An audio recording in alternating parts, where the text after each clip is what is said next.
ওনার পদত্যাগটাকেও আমরা পদত্যাগও সাধুবাদ জানাই।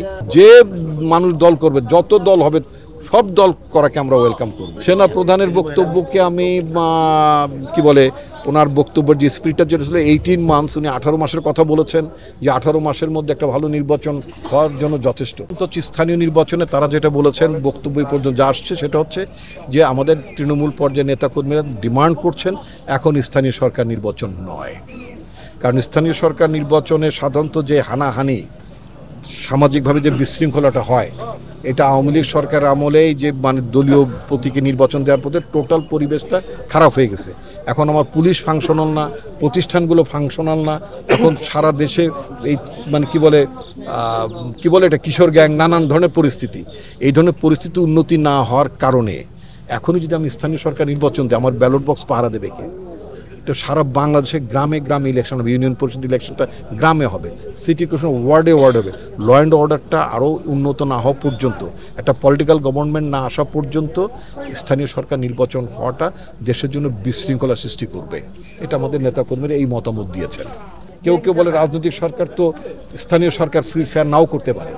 তা আমার কথা হলো যে সংস্কারের জন্য যে সরকারটা এখন দায়িত্বে আছে, সংস্কারের জন্য যে সরকারটা এখন দায়িত্বে আছে তারা এমন সংস্কার করুক যেই সরকার ক্ষমতায় থাকলেও স্থানীয় সরকার ফ্রি অ্যান্ড ফেয়ার করতে বাধ্য। সেই মেকানিজমটা তৈরি করা, সেই মেকানিজমটা সৃষ্টি করার দায়িত্বই তো হচ্ছে এই সরকারের।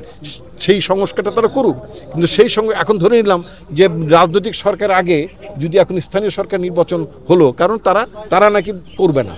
তাই যদি হয় তাহলে ভবিষ্যতে যখন নির্বাচিত এর পরের 5 বছর কী হবে, এরপরের 5 বছর কি হবে?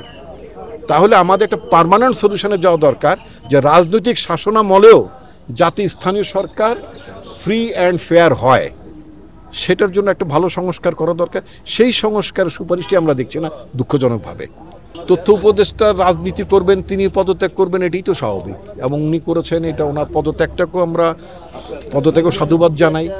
আর ছাত্ররা নতুন দল করবে, এমনকি আপনি নিজেও যদি নতুন দল করেন, গণতন্ত্রের সংবিধানে আপনি নিজেও দল, যে কোনো নাগরিক দল করতে পারে, মত প্রকাশ করতে, এটি সংবিধান, এই কথাই লেখা আছে। সুতরাং তারা নতুন দল করলে তো এটা ওয়েলকাম। সবাই যে মানুষ দল করবে, যত দল হবে সব দল করাকে আমরা ওয়েলকাম করব। সেনা প্রধানের বক্তব্যকে আমি কি বলে ওনার বক্তব্যের যে স্পিরিটটা যেটা ছিল 18 মান্থস, উনি 18 মাসের কথা বলেছেন যে 18 মাসের মধ্যে একটা ভালো নির্বাচন হওয়ার জন্য যথেষ্ট। 18 মাসের জন্য 18 মাসের মধ্যে একটা ভালো নির্বাচন চালানো সম্ভব, দেওয়া সম্ভব। তো 18 মাস ডিসেম্বরে শেষ হবে। সুতরাং সেনাবাহিনী প্রধানের যে আকাঙ্ক্ষা, তিনি যে কথা বলেছেন তার সাথে কোনো ভিন্ন মত দেখছি না। আজকে আমি ডক্টর মোহাম্মদ ইউনূসের বক্তব্য, আমাদের মাননীয় প্রধান উপদেষ্টা তার যে বক্তব্য দেখলাম, তিনিও বলেছেন যে ডিসেম্বরকে সামনে রেখেই নির্বাচনী রোডম্যাপটা আগাচ্ছে। এটা একটা ইতিবাচক দিক। সেনাবাহিনীর প্রধান যেটা বলেছেন যে যদি অনৈক্য থাকে, অর্থাৎ আন্দোলনের যে শক্তিগুলো, আন্দোলন তো শুধুই মাত্র বিএনপি জামাত না, এখানে নারী ছিল, এখানে নানা শ্রেণী পেশার মানুষ ছিল, মাদ্রাসা স্টুডেন্টসরা ছিল, বামপন্থী ছাত্র সংগঠন ছিল, ছাত্রদের মধ্যে তো নানান ধরনের ছাত্র ছিল, জাতীয়তাবাদী ছাত্রদল ছিল, ইসলামী ছাত্র শিবির ছিল, বাংলাদেশ ছাত্র ইউনিয়ন ছিল, অন্যান্য ছাত্র সংগঠন ছিল। সুতরাং সকল ছাত্র সংগঠন এই 5ই আগস্টের পরে যার যার জায়গায় তারা নিজেদের প্যারেন্টস অর্গানাইজেশনে তারা চলে গিয়েছে।